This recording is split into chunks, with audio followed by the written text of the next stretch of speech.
Vote వినియోగంలో పేద ధనిక భేదం లేదని ఇప్పటి వరకు అందరూ నమ్మారని, ఇప్పుడు ఓటులోనూ బీజేపీ ధనిక పేద తేడాలు తీసుకొచ్చిందని ఏపీ కాంగ్రెస్ అధ్యక్షురాలు వైఎస్ షర్మిల అన్నారు. ఏఐసీసీ పిలుపు మేరకు విజయవాడలో కాంగ్రెస్ ఆధ్వర్యంలో నిర్వహించిన క్యాండిల్ ర్యాలీలో షర్మిల పాల్గొన్నారు. ఓటు గల్లంతుతోనే బీజేపీ మూడోసారి అధికారంలోకి వచ్చిందన్నారు. రాష్ట్రంలో అధికార ప్రతిపక్ష పార్టీలు మోదీ జపం చేస్తున్నాయని విమర్శించారు. మోదీని కాదని జగన్ ఏమీ చేయలేరన్నారు. మోదీకి జగన్ దత్తపుత్రులా వ్యవహరిస్తున్నారని విమర్శించారు.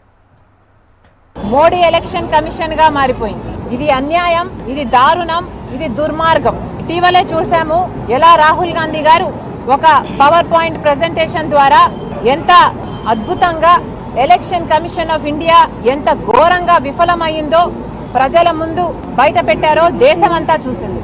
ఎలక్షన్ కమిషన్ ఆఫ్ ఇండియా దగ్గర నుంచి ప్రశ్నించిన ఒక్క ప్రశ్నకు కూడా సమాధానం రాలేదు. ఇక బీజేపీ చేతుల్లో తొత్తులుగా మారినట్టు అర్థం కాదా? జగన్మోహన్ రెడ్డి గారి లాగా సొంత పార్టీ నేతలు తప్పుడు పనులు చేసి అరెస్ట్ అయితే వాళ్ళని ఓదార్చడానికి మనుషుల మీద నుంచి బండ్లు నడిపించుకుంటూ వెళ్లి బల ప్రదర్శనలు చేస్తున్నవాడు కాదు రాహుల్ గాంధీ గారు. ఈరోజు రాహుల్ గాంధీ గారి నాయకత్వంలో కాంగ్రెస్ పార్టీ ఈ ఉద్యమాన్ని, ఈ పోరాటాన్ని చేస్తుంది.